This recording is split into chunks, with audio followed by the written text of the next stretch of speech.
Dios mío. Dios mío. Dios mío. Estas palabras resonaban sin cesar en mi mente, un eco resonante de pura incredulidad ante lo impensable. En las últimas semanas, un acontecimiento singular ha ocurrido en Jerusalén.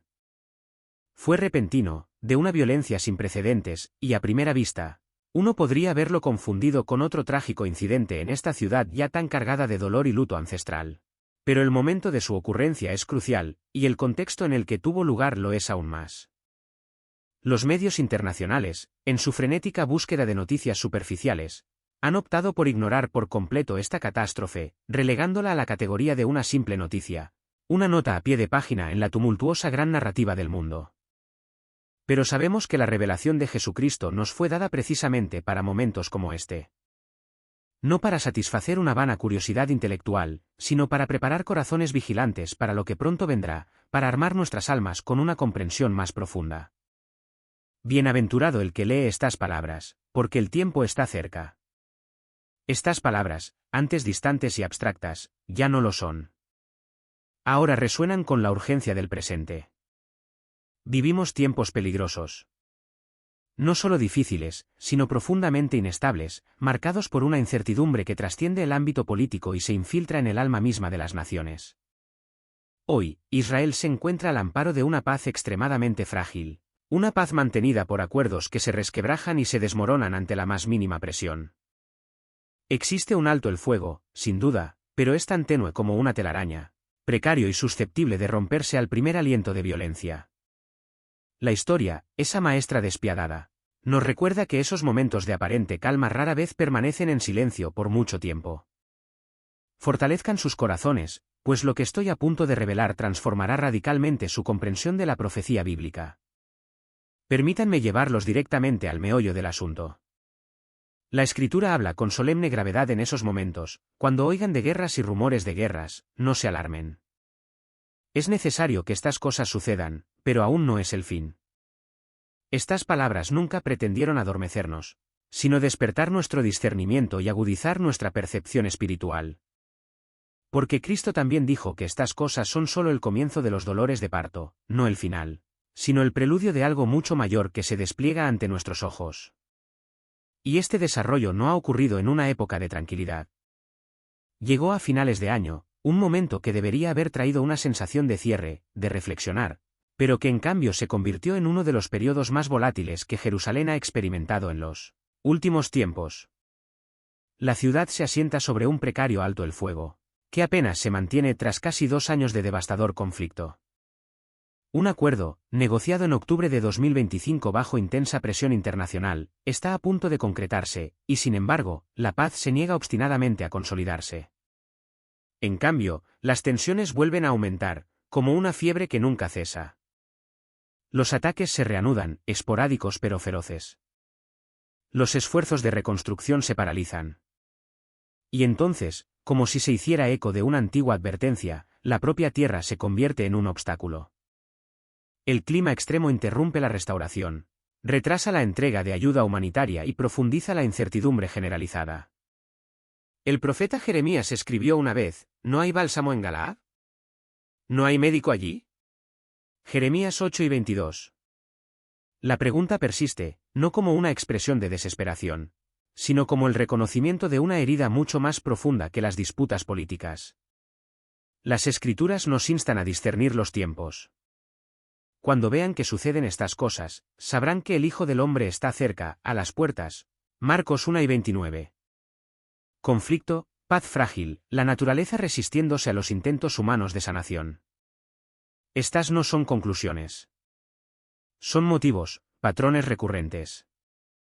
Jerusalén ya ha presenciado tales convergencias. Se levantará nación contra nación y reino contra reino, habrá terremotos en diferentes lugares, hambrunas y sediciones. Marcos 13:8. Cristo no lo llamó el fin en sí, sino el comienzo de los dolores del parto, un proceso, una presión que se acumula, invisible al principio. Así que nos preguntamos, con humildad y reverencia, ¿es esto una mera coincidencia? ¿O hay una mano que guía la historia de una manera que aún no podemos comprender? No todas las señales vienen con fuego del cielo. A veces, como aprendió el profeta Elías, el Señor no está en la tormenta, sino en el suave y apacible susurro que la sigue. Antes de continuar, deténganse un momento. Si estas palabras les despiertan algo, si sienten que lo que está sucediendo aquí tiene más peso que los simples titulares de los periódicos, quédense con nosotros. Lo que ha sucedido en Jerusalén merece una reflexión atenta, sin prisas, sin sensacionalismo. En tiempos como estos, las Escrituras nos recuerdan que las señales no siempre son anuncios estruendosos. A veces son patrones recurrentes. Y quizás, una vez más, esta tierra pide al mundo que preste atención. En un momento, analizaremos más detenidamente la tragedia en sí y por qué sus detalles importan más de lo que parecen.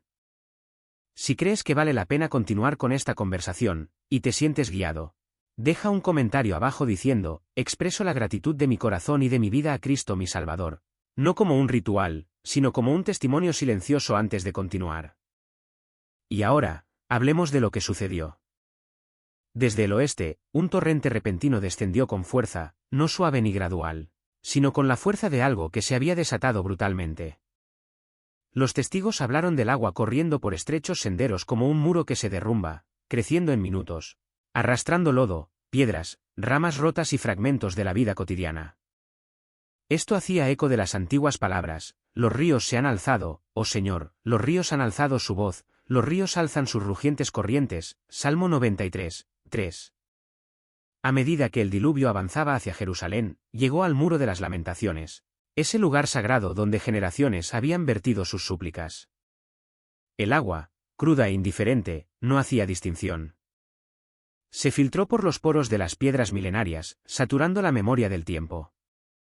Se precipitó con increíble fuerza en cada grieta, cada fisura donde generaciones habían depositado sus esperanzas y penas. Miles de notas de oración, esos frágiles pergaminos del alma humana, fueron arrancados de su santuario de piedra. El papel se desintegró al instante, convirtiéndose en una pulpa informe. Las tintas, de todos los colores, comenzaron a sangrar, creando vetas oscuras y fantasmales en las aguas fangosas, como si las propias palabras lloraran su propia disolución. Súplicas destinadas a la eternidad fueron arrastradas como paja por el viento. Tu justicia es como la niebla de la mañana, como el rocío de la mañana que se desvanece. Oseas 6, 4. Algunos de los que estaban cerca dijeron más tarde que sintieron como si el muro mismo llorara, no con reverencia, sino con dolor. Otros describieron un silencio inquietante después de que el torrente hubiera pasado, como si algo hubiera quedado al descubierto. Es difícil no recordar la advertencia del Señor a través de Isaías: aunque extiendan sus manos, yo esconderé de ustedes mis ojos, aunque multipliquen sus oraciones, no las escucharé. Isaías 1:15. No porque la oración sea despreciada, sino porque la oración separada de la rectitud se vuelve hueca. Los profetas nunca condenaron la devoción sola. Confrontaron el exceso sin obediencia. Misericordia quiero, y no sacrificio. Oseas 6, 6. Que fluya la justicia como las aguas, y el derecho como un torrente inagotable. Amós 5:24.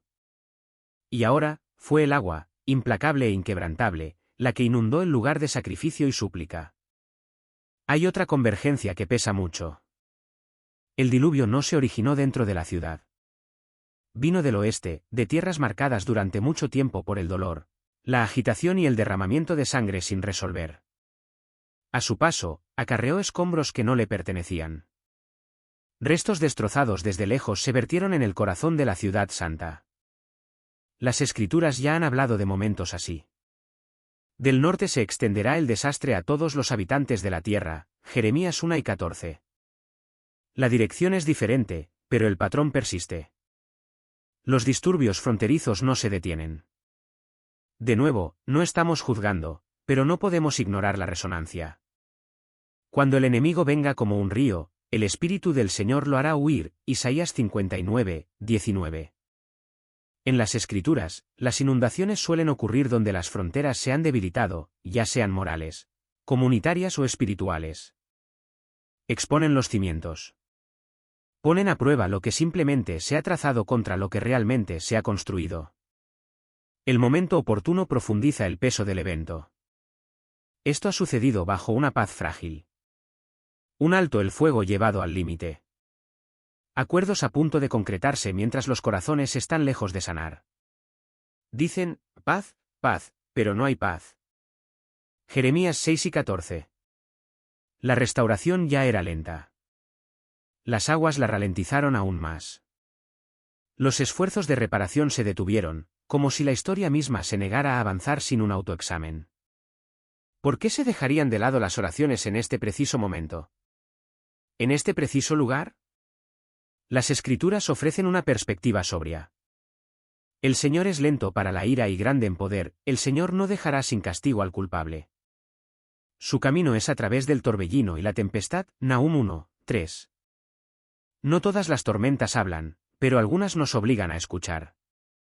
Quizás esto no era un rechazo a la oración, sino una reprimenda a la oración que sustituye el ritual por el arrepentimiento, las peticiones de obediencia y la aspiración personal por la responsabilidad comunitaria. Rompan la tierra sin arar, porque es tiempo de buscar al Señor, Oseas 10 y 12. El agua ablanda la tierra endurecida, pero también puede desgarrarla cuando se la ha descuidado demasiado tiempo. Esto no termina la historia. Las Escrituras nunca prometieron que las señales llegarían como conclusiones. Cristo las llamó el comienzo de los dolores del parto, un dolor intenso, perturbador, inevitable y significativo que anuncia no solo destrucción sino un cambio inminente. Cuando éramos jóvenes, la transición de diciembre a enero significaba poco más que cambiar el calendario y ajustar la fecha en nuestras cartas. No había una profunda conciencia de que se había cruzado otra frontera de la vida, de que ahora estábamos un año más cerca de la eternidad, para presentarnos como almas redimidas ante un Dios santo o afrontar las justas consecuencias de vidas vividas en desafío a Él. Pero la edad y la misericordia nos enseñan algo diferente. Con el paso de los años, el tiempo deja de parecer neutral. Cada nuevo año expone la fragilidad de todos los ordenamientos terrenales, ya sean políticos, sociales o incluso morales. Y este año, 2025, no es la excepción. Estamos viendo cómo una estación reemplaza a otra, no solo en el calendario, sino en la historia misma. Y cada vez más, estas transiciones se caracterizan no por una silenciosa continuidad, sino por la disrupción. Si estos tiempos te resultan pesados, si el cambio de estaciones, la inquietud de las naciones y las preguntas silenciosas que se forman en tu corazón resuenan con lo que escuchas, entonces, no reflexiones solo. Quédate con nosotros. Y si este mensaje te ayuda a observar con más atención, puedes contribuir a su difusión de forma sencilla compartiéndolo con alguien que también busque comprensión y suscribiéndote. De esta manera, estas conversaciones continúan más allá de este momento. Un simple me gusta nos indica que este camino de reflexión es importante, no para llamar la atención, sino para que corazones más atentos encuentren su camino. Hay épocas en las que los acontecimientos se acumulan, el conflicto choca con una paz frágil. El esfuerzo humano se interrumpe, la restauración se retrasa y el dolor se multiplica. El profeta Habacuc estuvo de guardia a una hora similar y no preguntó primero por qué, sino, ¿qué dice Dios ahora? Esta postura es esencial. Esta tragedia, sea cual sea su explicación completa, no es aislada. Encaja en un patrón, uno que la Escritura nos insta a reconocer sin apresurarnos a sacar conclusiones. No todas las señales son declaraciones. Algunas son advertencias. Otras son indicadores. Algunas simplemente nos dicen que la historia avanza, incluso cuando deseamos que se detenga. Pedro llamó a la profecía una luz que brilla en un lugar oscuro. En tiempos de incertidumbre, la luz no lo explica todo de una vez. Revela lo justo para evitar que caminemos a ciegas. Quizás este momento en Israel sea una luz así, que no anuncia el fin, sino que nos recuerda que la historia avanza. Lo vemos vívidamente en nuestro tiempo. Incluso a medida que el año se acerca a su fin, la tierra de Israel se asienta sobre terreno inestable. El alto el fuego implementado en octubre sigue siendo frágil. Y ahora, según informes recientes, la administración Trump avanza con planes para construir rápidamente complejos residenciales para palestinos, las llamadas comunidades alternativas seguras, en zonas de Gaza actualmente bajo control israelí, concentradas principalmente en la mitad oriental de la franja.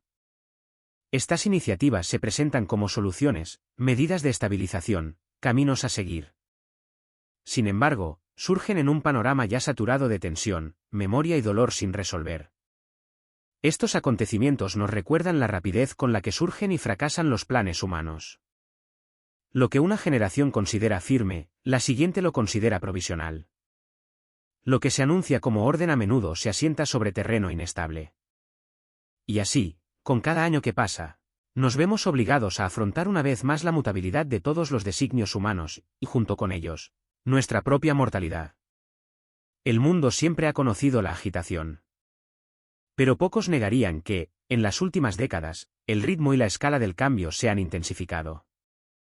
Los alineamientos militares cambian, las fronteras políticas se difuminan, las normas sociales se erosionan, las convicciones religiosas se debilitan.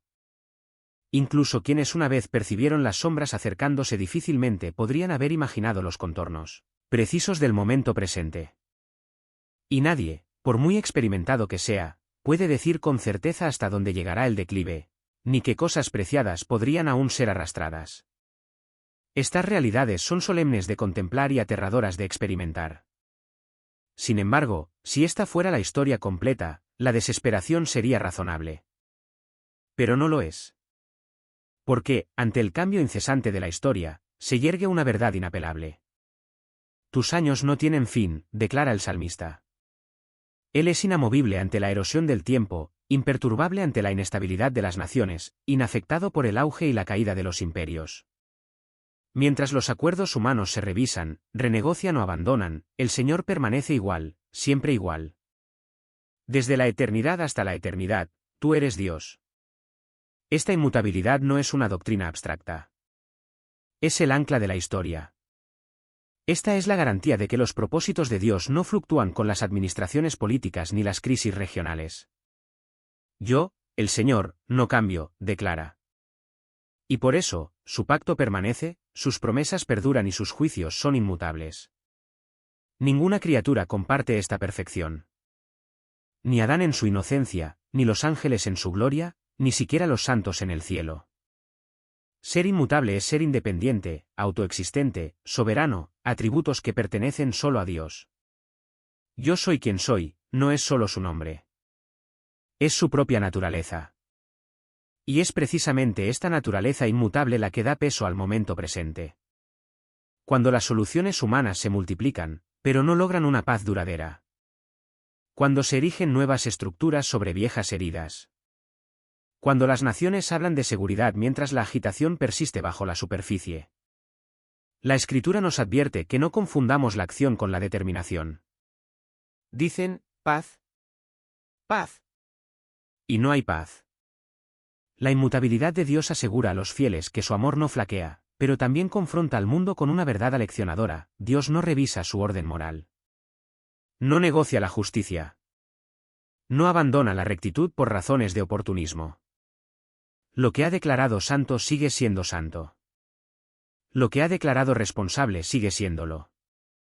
Por lo tanto, el paso de los años no solo nos recuerda nuestra edad. Nos apremia con la urgencia de estar preparados.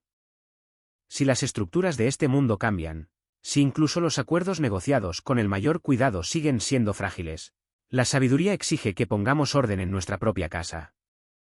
Porque aunque la historia avance, Dios no se mueve. Aunque las naciones cambien, Él permanece. Aunque los planes surjan y fracasen, su propósito se mantiene firme. Y es precisamente porque Él es inmutable que los tiempos cambiantes tienen tanta importancia. ¡Qué bendición! ¡Qué fuerza, qué calma y qué consuelo trae esto al corazón que lo comprende con fe! ¡Qué fundamento tan seguro ofrece esto para que la fe se apoye en Él, que aquel que nunca falló a los patriarcas, a los profetas, a los apóstoles, a los nuestros padres que confiaron en Él, es exactamente lo mismo ahora para quienes recurren a Él en la convulsión actual? Cuando el cielo y la tierra huyan ante la terrible presencia del gran juez, Él no se verá afectado por la terrible confusión, y el mundo en llamas no lo transformará. Charles H. Spurgeon. Un cristiano puede perder a sus amigos terrenales más queridos, pero no a su amigo celestial. Los años de quienes viven en la mortalidad son, como mucho, pocos. Pero los de aquel que posee la inmortalidad, 1 Timoteo 6 y 16, no tienen principio ni fin. Debido a que las Sagradas Escrituras son inspiradas por Dios, también son inmutables, para siempre. Oh Señor, Tu palabra está firme en los cielos. Salmo 119, 89. Esta fue el ancla de salvación de Martín Lutero en medio de las violentas tormentas que lo azotaron durante tanto tiempo. Descansando en esta roca inexpugnable, su corazón se mantuvo en perfecta paz, y a través de ella, pudo volverse fuerte y muy valiente. Nosotros también vivimos en tiempos tormentosos. Pero gracias Dios, la misma ancla de salvación está a nuestra disposición. Mientras todo se derrumba a nuestro alrededor, mientras los monumentos de los siglos se reducen a escombros, mientras los tronos de los reyes se derrumban, mientras los planes y políticas de los hombres se someten a un juicio, los oráculos divinos no se ven afectados, alterados, inmutables, porque la palabra de Dios, como su autor, vive y permanece para siempre. 1 Pedro 1:23. Su propia promesa infalible es: el cielo y la tierra pasarán, pero mis palabras jamás pasarán. Mateo 12:35, Marcos 1:31, Lucas 9:33. Dado que el Redentor es Dios Hijo, también es inmutable. Jesucristo es el mismo ayer, hoy y por los siglos, Hebreos 13:8. Es el mismo Salvador misericordioso que perdonó al ladrón moribundo. Es el mismo Maestro paciente que soportó con tanta paciencia la lentitud mental de sus discípulos. Es el mismo Todopoderoso que multiplicó los panes y los peces, proveyendo así para una gran multitud. Es el mismo gran médico que sanó al leproso y devolvió la vista al ciego. Es el mismo fiel intercesor que oró por el pobre Pedro. Es el mismo compasivo que lloró ante la tumba de Lázaro. Cuando su precursor fue asesinado, se nos dice que sus discípulos fueron a contárselo a Jesús. Mateo 2:12. ¿Por qué? ¿Acaso no fue porque querían derramar su dolor ante aquel que? Sabían que tenían un oído comprensivo, alguien que pudiera conmover sus debilidades y consolarlos y fortalecerlos.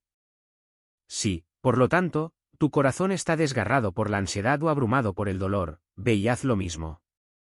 Que nuestro propósito de año nuevo sea usar a Cristo más en 1945 que nunca antes. Esta bendita verdad de la inmutabilidad divina tiene múltiples aplicaciones. Porque Dios no cambia, sus promesas son infalibles y se puede confiar en ellas en todo momento. Tus testimonios son muy fieles, Salmo 93, 5. Por la misma razón, sabemos que sus amenazas deben cumplirse. Dios no es hombre, para que mienta, ni hijo de hombre, para que se arrepienta. ¿Acaso habla y no actúa? ¿Promete y no cumple? Números 11 y 19. Porque no cambia, el trono de la mediación es para siempre un trono de gracia. Es allí donde Él nos recibió cuando acudimos a Él por primera vez como mendigos con las manos vacías. Es allí donde Él todavía nos da la bienvenida cuando nos tragamos nuestro orgullo y, con humildad pero con valentía, buscamos nuevas provisiones para ayudarnos en tiempos de necesidad, Hebreos 4:16. Incluso en la eternidad, será el trono de Dios y del Cordero, Apocalipsis 22, 1. Así que, haz uso de este atributo divino. Ruégalo en tus oraciones en medio de todas las fluctuaciones y festividades de 1945. Recuerda que Dios no cambia. Recuerda esta bendita realidad todos los días. El cristiano también espera el fin de las aflicciones. El fin a veces puede llegar en este mundo.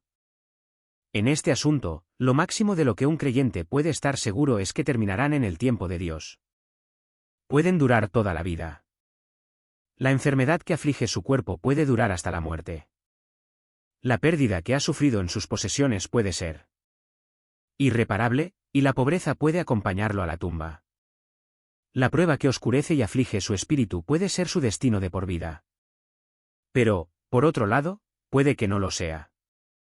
Dios puede guiarlo a través del fuego y el agua para llevarlo a un lugar de abundancia.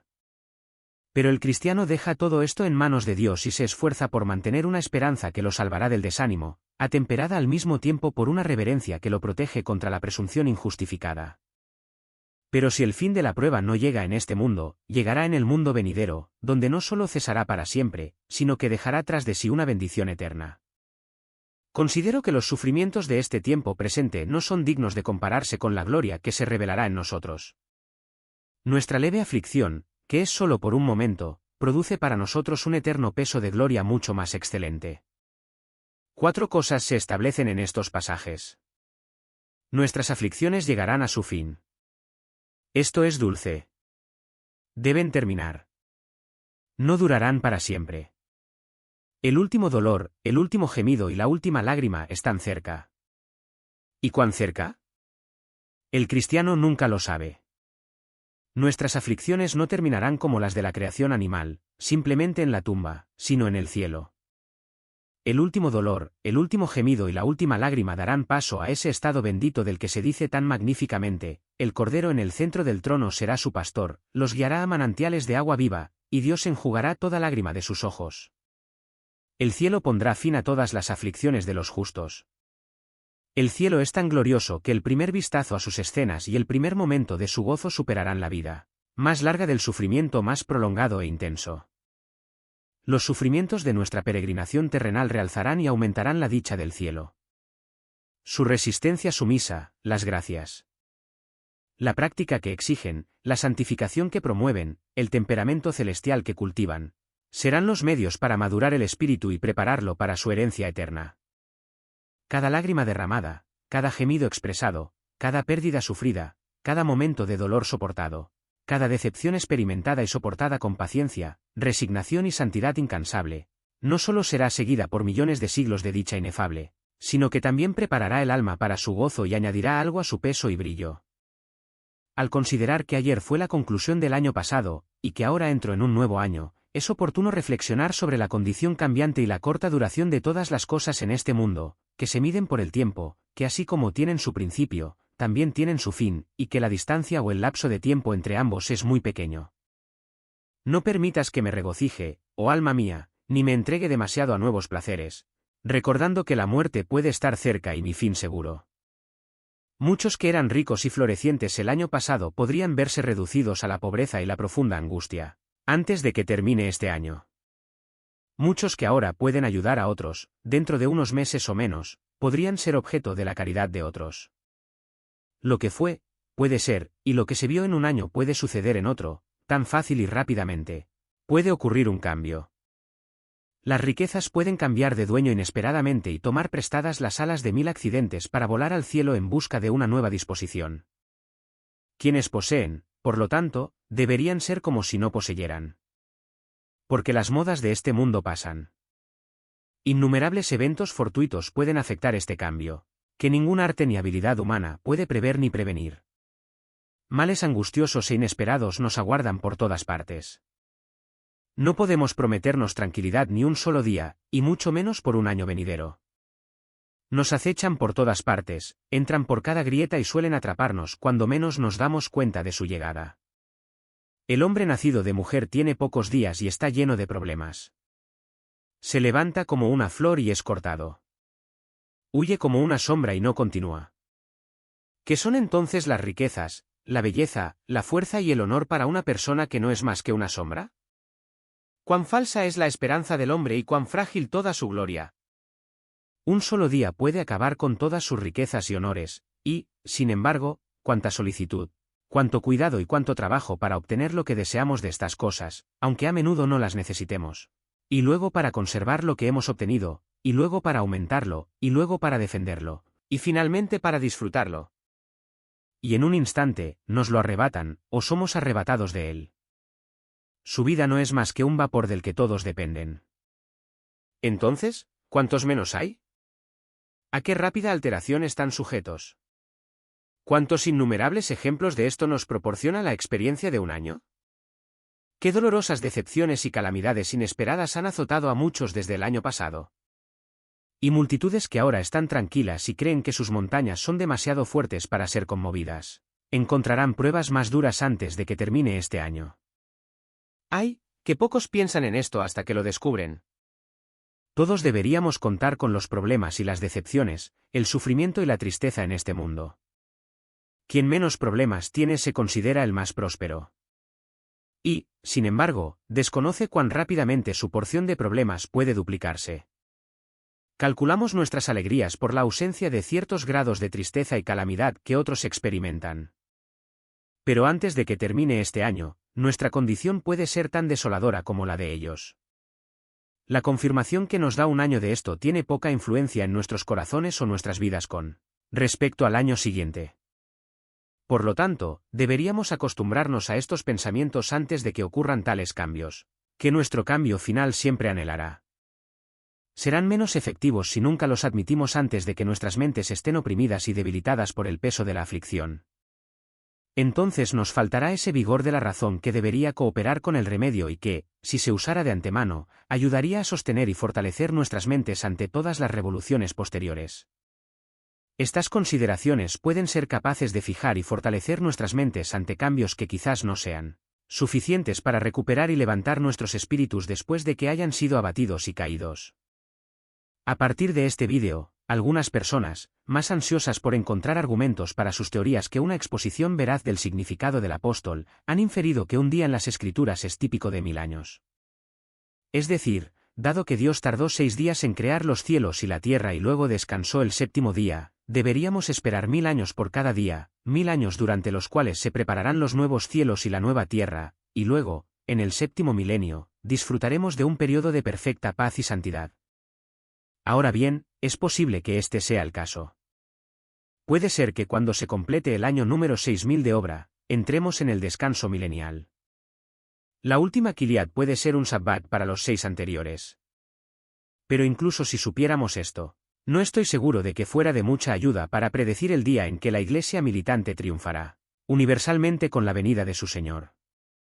Pues la cronología del pasado está tan envuelta en tanta oscuridad que dudamos que alguien pueda decirnos cuándo se completarán los 6000 años, o con un margen de 100 o 2 años, cuál es la edad del mundo.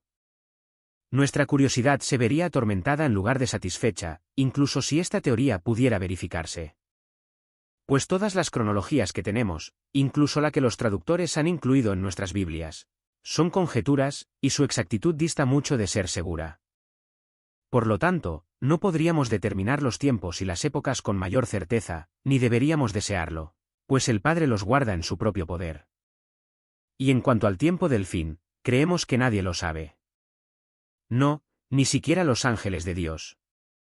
Hermanos, no desearíamos descubrir lo que Dios ha ocultado, ni cuestionar lo que Él se niega a responder. Sin embargo, es cierto que nuestro texto no enseña la doctrina del séptimo milenio sabático.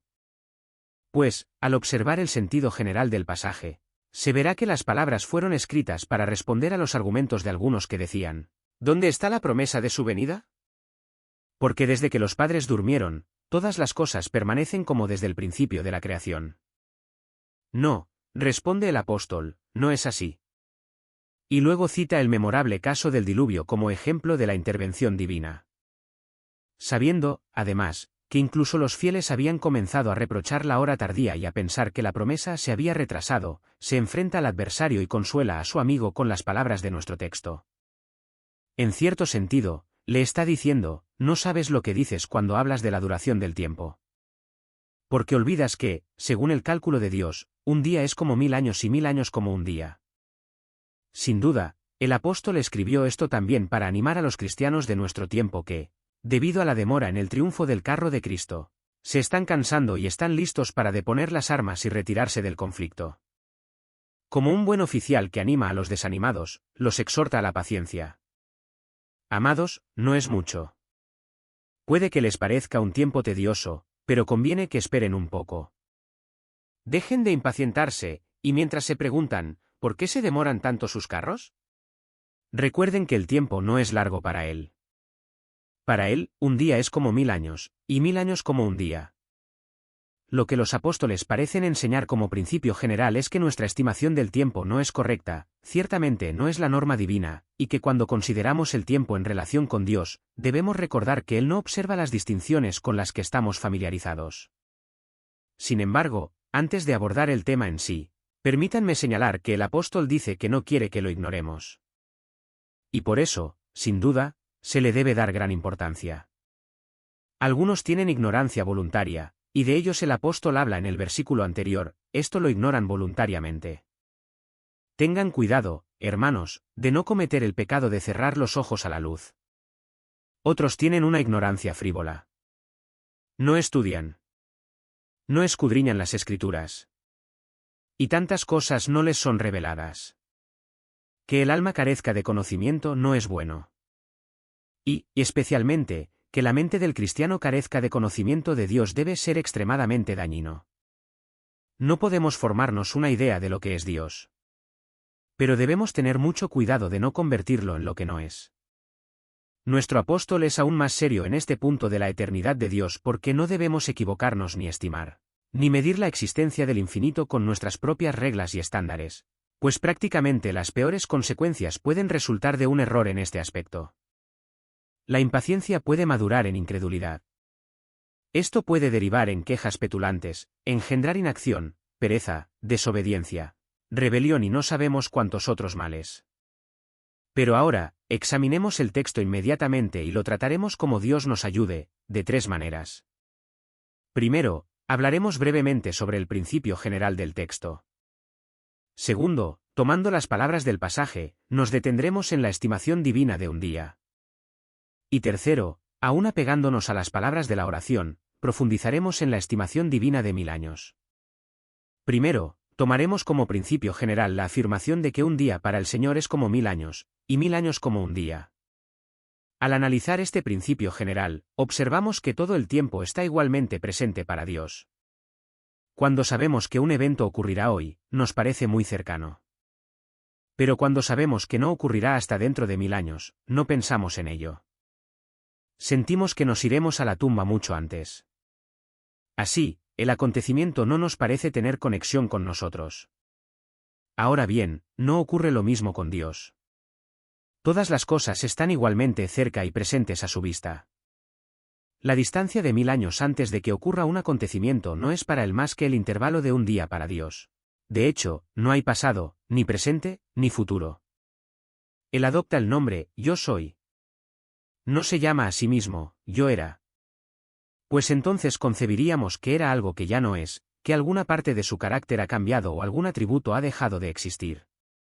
Pues hay un siniestro sonido de aniquilación en el sonido de la palabra, él era. ¿Acaso no es más un clavo para los muertos que un nombre para los vivos? Nuestro Señor Dios tampoco habla de sí mismo como, yo seré. Pues eso podría llevarnos a imaginar que no es ahora algo que será en los siglos venideros. Mientras que sabemos que su ser es perfecto, su esencia infinita, su dominio absoluto, su poder ilimitado y su gloria trascendente. El desarrollo está fuera de cuestión. Él es todo lo que será en el futuro. Del Señor Jesús, leemos que es el Padre eterno, y sin embargo, tiene el rocío de su juventud. La infancia, la madurez y la vejez pertenecen a las criaturas. Pero a la diestra del Altísimo, no tienen morada. Crecimiento, progreso, avance. Todas estas son virtudes en los seres finitos.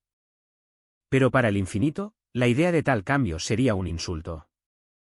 El ayer, el hoy y el mañana pertenecen a los mortales moribundos. El Rey inmortal vive en un hoy eterno. Él es el yo soy. Estoy en el presente. Estoy en el pasado y estoy en el futuro. Así como decimos de Dios que está en todas partes, podemos decir de Él que siempre está. Está en todas partes en el espacio. Está en todas partes en el tiempo. Dios está hoy en el pasado. Está hoy ya en el futuro. Está hoy en este presente donde estamos. Este es un tema del que solo podemos hablar sin comprender plenamente lo que decimos. Pero quizás una metáfora pueda simplificar un poco el asunto. Hay un río que fluye por una suave pendiente hacia el mar. Un barquero está en él. Su barca está aquí. Pronto estará allí, y pronto estará en la desembocadura del río. Solo la parte del río por la que navega le es presente. Pero allá arriba, en una alta montaña, hay un viajero. Desde la cima, señala el nacimiento del río y contempla su cauce naciente, cuando aún es apenas un fino hilo plateado. Luego lo sigue con su mirada lúcida hasta que se convierte en un río ondulante, y lo sigue hasta que finalmente es absorbido por el océano. Ahora, mientras el montañero se encuentra en ese Alpe, toda la línea centelleante de agua que adorna la llanura también está presente para él, desde su nacimiento hasta su caída. No hay parte del curso de agua más cercana que otra. A lo lejos, lo ve en su totalidad, de principio a fin.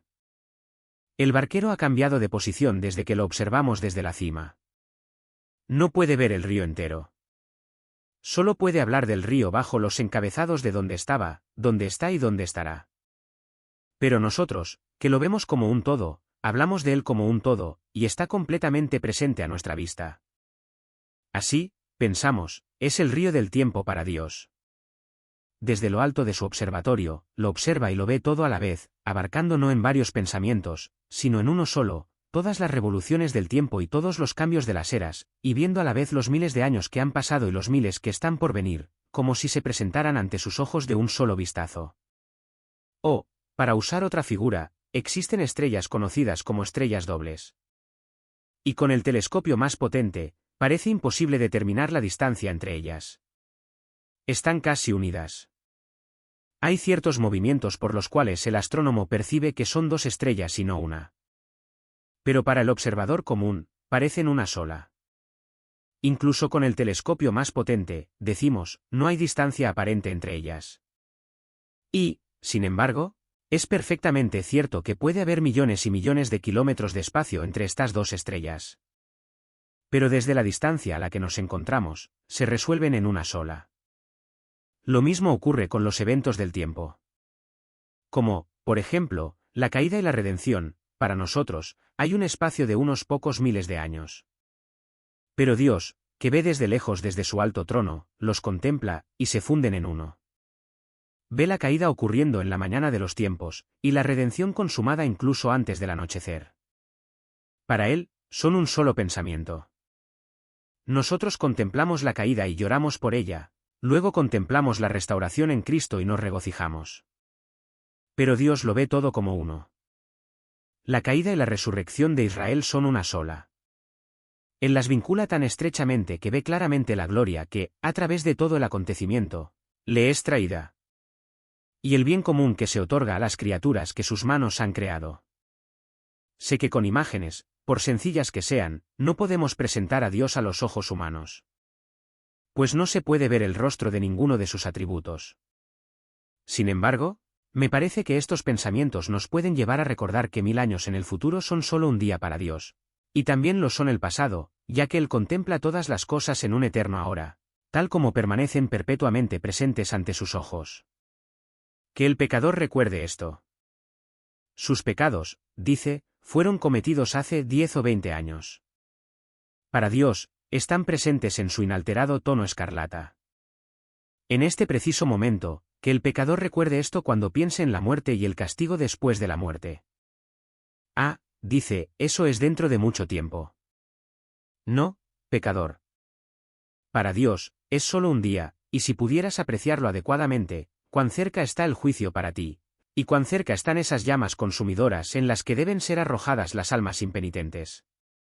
Piensa en esto, te lo ruego, oh moribundo, tiembla, y que Dios te ayude a considerar tus años como un solo día. Y, oh, recuerda que un día en el infierno será más doloroso que 1000 años en la tierra. Que Dios te preserve de ese lugar por amor a su nombre. En segundo lugar, aún tomando el texto como un principio general, nos enseña que todo el tiempo es igualmente incapaz de afectar a Dios. Un solo día no produce ningún cambio particular en nosotros que podamos notar. No nos encontramos con nuestro amigo por la noche después de haberlo visto la mañana anterior y le decimos: mi querido señor, cuanto mayor se ve. Sin duda, todos envejecemos en un solo día. Pero el cambio no es muy perceptible, al menos no con una perspectiva tan rudimentaria como la de los mortales. Pero si nos fijamos en 50 años, ¿qué diferencia se nota en cada uno de nosotros? Algunos de mis queridos amigos, que ahora tienen canas o son calvos, eran hace 50 años jóvenes apuestos, altos y fuertes, en plena fuerza y vigor de sus días. Y otros entre nosotros, hace 20 años, eran niños habladores, aficionados a los juegos y las bromas, y ahora hemos llegado a la edad adulta, y soportamos la carga y el calor del día. Los dedos del tiempo manchan muy tristemente la epístola de la vida. En cuanto a esta congregación actual, esperen solo 100 años, ¿y dónde estaremos todos? A menos que el Señor venga, todos dormiremos en el polvo, esperando la trompeta del arcángel. Pero así como un día parece no cambiarnos, así también, pero con mucha mayor verdad, 1000 años no cambian en Dios. Pasan los siglos, pero Él sigue siendo el mismo, como las olas rompen contra la roca, pero la roca permanece firme para siempre. Hermanos, no tememos que Dios se debilite jamás por las revoluciones del tiempo. El anciano de días, siempre omnipotente, no flaquea ni se cansa. ¿Se ha acortado el brazo del Señor? ¿Es su oído tan pesado que no puede oír? ¿Es su brazo tan corto que no puede salvar? Descubriremos que, si esta tierra crujiente debe girar sobre su eje durante otros 1000 años, el Señor demostrará ser tan fuerte para ayudar a sus siervos y tan poderoso para aplastar a sus enemigos como antes. Y como el tiempo no trae debilidad, seguramente no traerá decadencia a Dios. En su frente, nunca hay una arruga. Ni señal de parálisis en su mano. En la visión, su cabeza y cabello, se nos dice, son blancos como la lana, tan blancos como la nieve, como el emblema de su eternidad, como el anciano de días. Pero sus rizos son espesos y negros como los de un cuervo, dijo otro, como el emblema de su eterna juventud y fuerza eterna. Oh sol, tus fuegos un día se extinguirán. Oh luna, ocultarás tu luz. Y ustedes, estrellas, cuando maduren, caerán como hojas de higuera del árbol. Y en cuanto a ti, oh tierra, tus antiguas montañas ya se están desmoronando en decadencia. Y tú misma y todo lo que mora en ti pasarán como una prenda que se desgasta. Pero en cuanto a ti, oh Dios, eres el mismo. Y tus años no tienen fin. De eternidad en eternidad, tú eres Dios. Y como ninguna debilidad ni decadencia puede ser traída a Dios por el tiempo, tampoco ningún cambio en su propósito puede ocurrir jamás con el paso de los años. A lo que Él ha sellado con su sello, Él permanece firme. Y lo que su corazón decreta, eso hará. Él no conoce el arrepentimiento. Él no es hombre para que mienta, ni hijo de hombre para que se arrepienta. Además, como su decreto es inmutable, ninguna dificultad imprevista puede surgir para impedir su cumplimiento. ¿Acaso no ha hablado, y no lo hará? ¿Acaso no ha ordenado, y no se cumplirá? No se requerirá ninguna energía imprevista ni desprevenida. Ningún impedimento inesperado bloqueará su camino. Hasta el día de hoy, Él ha nivelado montañas y tendido puentes sobre mares. Hasta el día de hoy, su propia diestra y su santo brazo le han obtenido la victoria. Hasta ahora, ningún arma forjada contra Él ha prosperado. Y toda lengua que se ha levantado contra Él en juicio, Él la ha condenado. Y así será, por los siglos de los siglos. Mientras haya una obra que hacer, Él la hará. Mientras haya un enemigo que vencer, ese enemigo será vencido. Conquistar y vencer es tu camino, oh Señor. Y a través de todas las eras, tú eres el Señor fuerte y poderoso. El Señor poderoso en la batalla. Un día en asuntos de cambio es para Dios como 1000 años, y 1000 años como un día. 3. Además, no cabe duda de que el texto pretende enseñar que todo el tiempo es insignificante para Dios. Se nos dice que, en el espacio de una gota de agua, a veces se pueden descubrir 1000 seres vivos. Y para estas diminutas criaturas, sin duda, su tamaño es algo muy importante. Hay una criatura dentro de esa gota que solo se puede ver con el microscopio más potente. Pero es 100 veces más grande que su vecina. Y sin duda percibe que la diferencia es asombrosa y extraordinaria.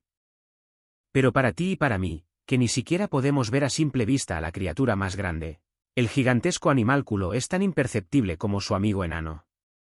Ambos parecen tan insignificantes que desperdiciamos millones de ellos y no nos arrepentimos si los destruimos por miles. Pero, ¿qué diría uno de estos pequeños animales infusorios si un profeta de su especie le dijera que existe un ser vivo que podría considerar el mundo entero de una gota de agua como nada y podría tomar 10 millones de esas gotas y dispersarlas sin el esfuerzo de la mitad de su poder? Que esta criatura no se sentiría agobiada si tuviera que cargar en la punta de su dedo con todos los miles que viven en este gran mundo, una sola gota de agua. Que esta criatura no tendría ningún problema, incluso si el gran rey de uno de los imperios de esa gota tuviera que reunir a todos sus ejércitos contra ella y liderarlos en la batalla. ¿Por qué? Entonces las pequeñas criaturas dirían, ¿cómo es posible? Apenas podemos comprender la idea. Pero cuando este filósofo infusorio pudo formarse una idea del hombre y de la absoluta insignificancia de sí mismo y de su propio y estrecho mundo, entonces habría logrado una tarea fácil comparada con la que nos espera cuando intentamos formarnos una idea de Dios. De hecho, solo porque Él es infinito puede siquiera observar nuestra existencia. Pensamos en la naturaleza infinita de Dios como capaz de ordenar todas las estrellas y gobernar todos los orbes que salpican la frente de la noche. Pero considero un milagro igualmente grande que Él pueda siquiera saber que existimos.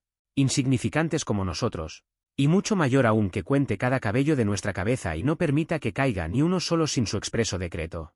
La infinitud se conoce tanto en lo minúsculo como en lo magnánimo. Y podemos descubrir a Dios con la misma certeza en la gota de agua que en el orbe ondulante. Pero es maravilloso que Dios nos observe incluso a nosotros. ¿Qué piensan ahora, hermanos? ¿No creen que los 1000 años que tenemos en tan alta estima son comparables solo a una gota, y que un solo día?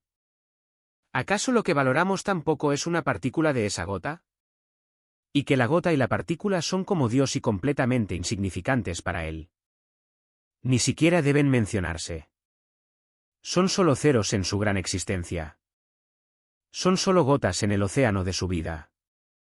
Son solo una hoja en un bosque eterno de existencia. Son solo un grano de arena en la imponente orilla del ser eterno del eterno. 1000 años son como un día y un día como 1000 años. Porque creo que también deberíamos aprender del texto que todo el tiempo obedece igualmente a Dios. Tú y yo somos siervos del tiempo, pero Dios es su amo soberano. No puedo alargar una hora. A menudo desearía poder hacerlo. Cuando solo hay una hora entre el trabajo importante y la preparación posterior, uno extendería una hora de ambos extremos si pudiera. Pero es estrictamente una hora, y se niega a alargarse. Hay momentos en que desearíamos acortar el día mucho más. Cuando nos atormenta el dolor, decimos por la mañana, ojalá fuera de noche. Queremos acercar los dos extremos del día, pero desafortunadamente, se niegan a moverse de sus posiciones fijas. El tiempo inexorable, avanza con tantas campanadas, y aunque cada oscilación del péndulo sea como una espada que nos atraviesa las entrañas, el tiempo no cede, sino que avanza. Para los desdichados, nunca será rápido, y para los afortunados, nunca será lento. Él mismo y sus pasos mantienen un movimiento siempre ordenado. Sin embargo, no es así con Dios. El tiempo no es su amo. Si le dice al sol, detente, y tú, luna, en el valle de Ayalón, deben permanecer allí eternamente, a menos que les ordene que se muevan de nuevo. Y si, por otro lado, les ordenara que aceleren su curso hasta que el reloj avance varios grados, así debe ser. Los caballos del sol deben apresurar su velocidad. Deben volar hacia adelante como Dios mismo ordena, pues Él es su auriga, y las riendas están en sus manos. Para Él, si los días fueran más largos o más cortos, no sería nada. A Él no le importa. Hermanos, no lo entendemos, pero adorémoslo. No podemos entenderlo, pero maravillémonos de Él. Repito, es maravilloso que Él sea el amo del tiempo y que le ordene que transcurra despacio o rápido, y que el tiempo obedezca los mandatos del Dios eterno. Un día para el Señor es como 1000 años, y 1000 años como un día. Solo tengo unas palabras que decir sobre el segundo punto, la estimación de Dios de un día. Él puede hacer que un día sea tan útil, y para Él, será tan largo como 1000 años. Hermanos, creo que esta es una de las mayores esperanzas de la Iglesia. Hemos dicho cuántos conversos ha logrado la sociedad misionera en 50 o 60 años. Y hemos dicho, a ese ritmo, ¿cuánto tiempo pasará antes de que el mundo se convierta? A ese ritmo, pero ¿cómo saben ustedes la velocidad de cambio de Dios? Dios puede hacer en un día tanto como se ha hecho en 1000 años. Si esa es su voluntad. Para el caracol, un estadio es una distancia muy larga, pero para un ciervo o un perro, ¿qué corta es? Y luego, para una máquina de vapor, no es nada. Y luego, para un rayo de luz, se vuelve nada en absoluto. Y entonces podría haber algo que viaje mucho más rápido que la luz. Como la luz viaja más rápido que el caracol. ¿Y entonces dónde estaría la distancia? Se aniquila. Se desvanece. Lo mismo ocurre con el trabajo, la labor y el esfuerzo con Dios. Nos corresponde a ti y a mí trabajar, trabajar continuamente. Y si nuestro paso es solo el de un caracol, aún así debemos perseverar, con la esperanza de llegar al final. Pero puede que llegue el día en que Dios haga a un ministro más poderoso que 1000. Cuando un sermón baste para convertir a una congregación.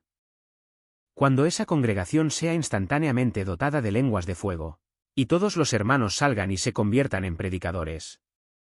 Y antes de que un día natural, se ponga, Es posible que Dios haya hecho que la luz del Evangelio brote de un extremo a otro de la tierra con la misma rapidez, con que la luz del sol viaja de este a oeste.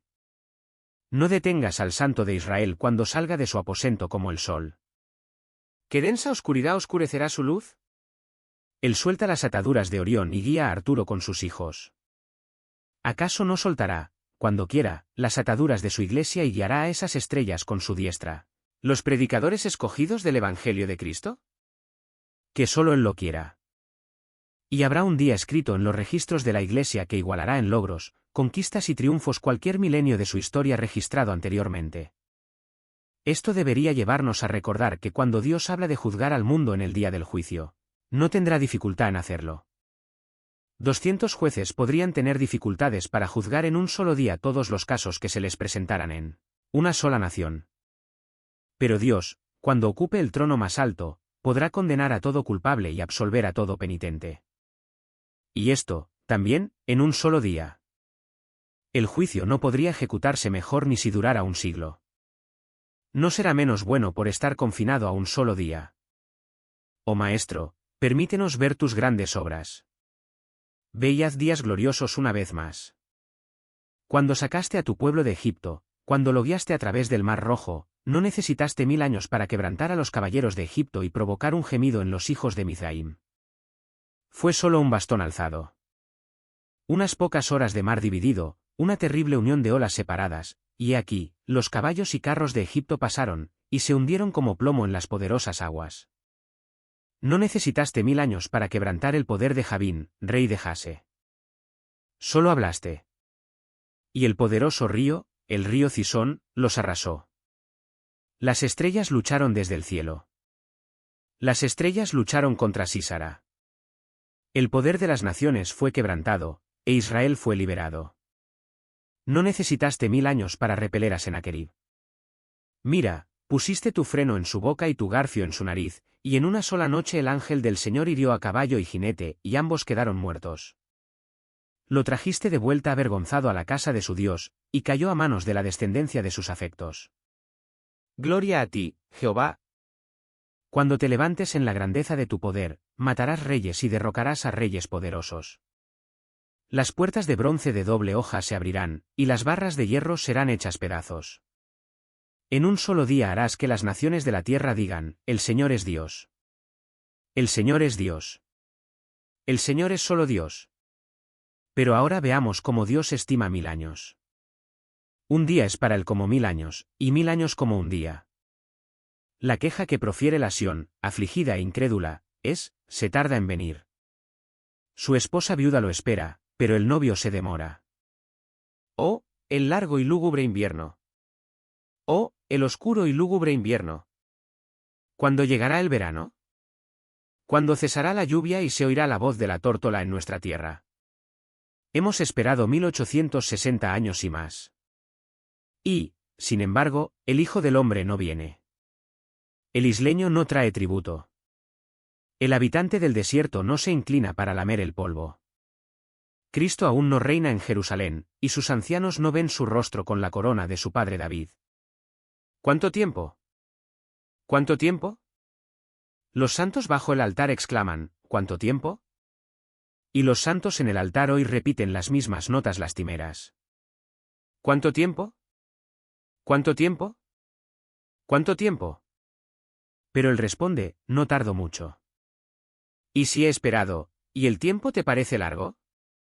Sin embargo, no lo es para mí. Dios te pide que consideres por un momento que, si realmente lo mides correctamente, no es un largo periodo de tiempo que él ha retrasado la visión.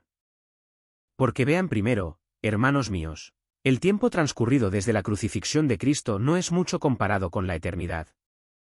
Traten, si pueden, de medir la eternidad. Encontrarán su tarea imposible. Incluso si pasaran otros 1000 años. ¿Qué serían unos 3000 años comparados con la eternidad? Podrían hacer una comparación entre una concha llena de agua de mar en la mano de un niño y todo el mar mismo. Pero no sería posible, con números humanos, hacer una comparación entre 2 o 3000 años y la eternidad. No, la comparación no se puede hacer. Es la nada contrastada con todas las cosas. Es la unidad comparada con la infinitud. ¿Por qué, entonces, lo encuentran largo? Si a lo largo de la eternidad han de meditar en las riquezas de Dios en Cristo, reveladas a ustedes en estos 6000 años, si a lo largo de todos los ciclos eternos este ha de ser el tema de su meditación, ¿se asombran de que haya sido tan largo? ¿No se asombran más bien de que haya sido tan corto? Entonces, cuando digas que Dios tarda en cumplir sus grandes propósitos, recuerda que no necesita apresurarse. Cualquier cosa que tú y yo encontremos que hacer, debemos hacerla con todas nuestras fuerzas. Porque no hay trabajo ni invención en la tumba donde nos apresuremos. Pero Dios vive y vive para siempre. Nuestro sol se pone. Si el labrador quiere terminar su jornada de trabajo, debe trabajar con sudor en la frente. Pero el sol de Dios nunca se pone. Él puede, como un Dios, tomarse su tiempo y atender su trabajo con calma. Seguramente, no necesita apresurarse para lograr su objetivo. Cuando dos reyezuelos discuten, inmediatamente se apresuran a la guerra. Pero cuando una poderosa monarquía es provocada, puede tomarse su tiempo y esperar, reuniendo a todas sus tropas para la batalla. Pudiste haber visto ayer las nubes reuniéndose apresuradamente, con los vientos persiguiéndolas en feroces carreras. Su ejército negro cubrió rápidamente la faz del cielo. La lluvia cayó en gotas crepitantes y se derramó sobre la tierra a torrentes. Había prisa y furia, pero sabíamos, por la misma prisa con la que se amontonaban las nubes, que solo presagiaban una tormenta fugaz. Pero es cuando las nubes se elevan lentamente hacia la gran cita, cuando por fin suena la trompeta de Dios para llamar a sus guerreros a la batalla, cuando finalmente se contempla el relámpago brillante, el destello de su lanza, que es el Señor de las tormentas, y sus valientes se alinean. Entonces la trompeta suena de nuevo, extremadamente fuerte y prolongada. Y durante muchas horas la tierra estará inundada de lluvia, y los hombres temblarán al oír la voz de Dios que quiebra el cedro y parte las cimas de las montañas. Lo que se amontona durante mucho tiempo, dura mucho tiempo. Los pequeños siempre tienen prisa, pero los grandes pueden esperar. El que cree no se apresura, simplemente porque creer lo hace grande. Y Dios, en quien confían los creyentes, no se apresura por su grandeza. Bien puede tomarse su tiempo y atender su obra en silencio. No es necesario, decimos, que el Señor nuestro Dios, rico en años, gaste su tiempo como nosotros, que tenemos pocas reservas, debemos hacerlo. Además, su lentitud tiene una ventaja, pone a prueba nuestra fe. Algunos nos cansamos por nuestra poca fe. Pero si la Iglesia de Cristo continúa, de hoy en adelante, durante 1000 años más, enviando a la élite de su ministerio a las regiones más desoladas a predicar, si continúa enviando a sus jóvenes y valientes, al altar del martirio lejano, si nuestras iglesias locales siguen pagando un impuesto espiritual como el que pagó Israel cuando se construía el templo de Salomón, si cada uno de nosotros está dispuesto a gastar y ser gastado por Dios, y si la Iglesia mantiene esta tensión durante los próximos 2000 años, rogamos a Dios que no permita esto. Prueba, pero si la tuviera, honraría a su Dios, quien por su gracia la sostuvo, y honraría su fe, que así honró a Dios al ganar una batalla. Cuando dura solo una hora, ¿qué hay en ella? Una carga valiente, y el enemigo ha huido. Camarada, pero es una batalla digna de ser escrita con tus Waterloo y tus maratones, cuando hora tras hora, y día tras día, el valor desdeña sucumbir, y la paciencia soporta la lucha, mientras los soldados, pie a pie, se mantienen firmes para ver el coraje valiente, anhelando ardientemente la carga, pero esperando dócilmente la señal. Miren, hermanos, cómo permanecen como leones acorralados, soportando heridas, agonía y los horrores de la muerte, hasta que finalmente el capitán da la señal triunfal y se lanzan sobre sus enemigos. Las filas enemigas se rompen, y el enemigo cae a sus pies. Así es hoy. Estamos en nuestras iglesias como soldados británicos en su sólido cuadro. Disparamos nuestra mortífera artillería contra nuestro enemigo, pero este está lejos y no podemos alcanzarlo como quisiéramos. Gran Maestro, vendrás. Y entonces, con una sola carga triunfal, lanzaremos un solo grito de alegría. El Señor Dios Todopoderoso reina. Y se dispersarán como paja ante el torbellino y como niebla ante la tormenta. Además, es bueno que Dios sea tan prolijo, pues revela la revelación. Me temo que rara vez he estado en la posición de aquellos oyentes que desearían que el predicador fuera más extenso. Pero ha habido libros de los que uno podría decir, al llegar a la última página, ojalá hubiera otro volumen, para que nuestro interés continuara. Ahora bien, ¿qué es la historia de la Iglesia sino el gran libro de la revelación de Dios al hombre? El león de la tribu de Judá venció para romper los sellos y abrir el libro para nosotros. Y año tras año, lee una página tras otra en la historia de la Iglesia. Hermanos, si Cristo viniera hoy, si no tuviéramos más conflictos, dificultades ni pruebas, entonces podríamos suponer que el libro ha llegado a su brillante y dorado final. Pero si continúa 1000 años más, mucho mejor. Los ojos ardientes de los ángeles no desean el fin de la historia. Y los ojos brillantes de los espíritus inmortales ante el trono, cuando todo haya terminado, no lamentarán que haya pasado demasiado tiempo. No, que continúe, gran maestro. Que pasen 1000 años, nuestros corazones amorosos lo soportarán con paciencia, como si solo fuera un día o más. La victoria de Cristo al final será aún mayor, y la redención aún más gloriosa, debido a este largo periodo de lucha y confusión. A menudo me he maravillado, al leer historia, de cómo, en el gran duelo entre el bien y el mal, Dios pareció darle la ventaja a su enemigo. ¿Han notado esto en la batalla de antaño, entre la paciencia y el sufrimiento? Dios está en Job. Job está en un estercolero. Los mensajeros llegan en tal orden que es natural quebrantarlo. Finalmente, recibe fuertes reprimendas en los huesos y en la carne. Y, sin embargo, a pesar de esto, Job en el estercolero es amo del príncipe del infierno, con la providencia de su lado. Dios le dio la ventaja al enemigo y, aun así, obtuvo la victoria. Lo mismo ocurre en la mayor batalla que ahora se libra. Cuando se predicó el Evangelio por primera vez, la erudición, la elocuencia y el poder, todo esto podría haber ayudado a la causa, pero Cristo se negaba a tomarlos. No, dijo, mi enemigo tendrá erudición. Los filósofos de Grecia tendrán la sabiduría de los hombres. Sus oradores desplegarán toda la elocuencia, pero no mis apóstoles. En cuanto al poder, no he elegido a los grandes de este mundo. Así que la elocuencia, la erudición, la pompa y el poder de las naciones se colocaron en una balanza opuesta. Y entonces el cristianismo salió como un luchador desnudo, completamente desarmado contra alguien que estaba vestido de pies a cabeza con una cota de malla imperecedera. El Evangelio sale como un David con solo una honda y una piedra contra alguien cuya lanza es como un rodillo de telar. Vean a los ejércitos de Filistea avanzando, armados hasta los dientes, cada uno de ellos, y hay miles. Contemplen al héroe de Dios. Él es solo un hombre. No tiene otra arma que la quijada podrida de un burro, pero se lanza contra ellos a diestro y siniestro, golpeándolos con sus brazos acortados, con gran matanza, y los golpea hasta que, montón tras montón, con la quijada de un burro, ha matado a 1000 hombres. Ahora dejaré mi tema a la consideración de los fieles, para alegrar sus corazones. Si crees que la obra ha sido larga y ardua, no pensarás más, hermano. Si prestas atención a la exhortación de Pedro, no olviden esto, que un día con el Señor es como 1000 años, y 1000 años como un día. En cuanto a los presentes que no conocen a Cristo, que su conversión sea hoy, y que este único día de la gracia y el favor de Dios en sus corazones sea tan valioso como 1000 años pasados en los placeres del pecado. Quien crea y sea bautizado será salvo. Quien no crea será condenado. Que Dios nos ayude a creer, por amor a Cristo. Amén.